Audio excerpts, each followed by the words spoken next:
आप सुन नहीं रहे हैं और आपके मतलब की बात है। एक थाली में भोजन करना हमारी स्मृतियां कहती हैं, इससे भी पुण्य क्षीण होते हैं। प्राय पति और पत्नी दोनों एक ही थाली में बैठ करके भोजन करते हैं, अपराध है। आपके पास में सुमेरु पहाड़ जैसे पुण्य होंगे, वो भी समाप्त हो जाएंगे। कब? जिन बर्तनों में भोजन बनाते हैं और उन्हीं बर्तनों में बैठ करके भोजन किया जाए तो। बहुत फुहरियां स्त्रियां, हाँ, कौन कढ़ाई मांजेगा, कौन बटुलिया साफ करेगा। मैंने देखा कुकर में बैठ करके जिम लेती, कढ़ाई में बैठ करके जिम लेती हैं।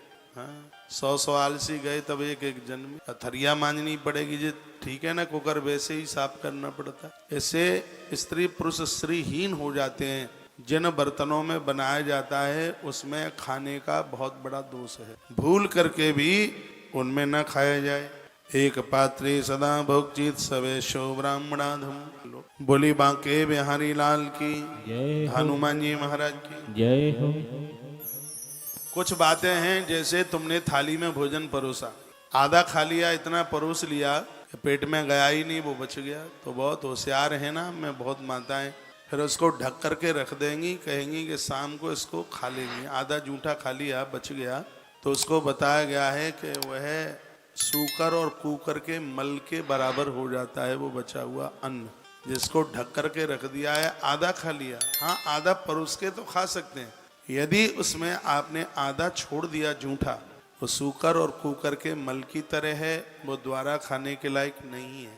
उतना ही लीजिए जितना चलता है। बहुत बातें हैं। सुबह आरती जलाई, उसी को बुझा करके रख दिया, और शाम को वही बुझा करके बुझी हुई बत्ती और वही जला करके आरती उतार दी। स्पष्ट हमारे ग्रंथों में वर्णन है कि इससे बहुत बड़ी स्त्री का संपदा का नुकसान हो। जली हुई बाती द्वारा काम में नहीं ली जाती। बहुत सदाचार में तो बहुत वर्णन किया है। ये बताइए, जो वो रोटियां बनाई जाती हैं तो उसके बाद में आटा बचता है, उसका क्या करते हैं आप? जिसको परोथन बोलते हैं, परोथन ही बोलते हैं, क्या करते हैं उसको? कनस्तर में ही झज्जड़ा के रख देती हैं फिर कल के लिए।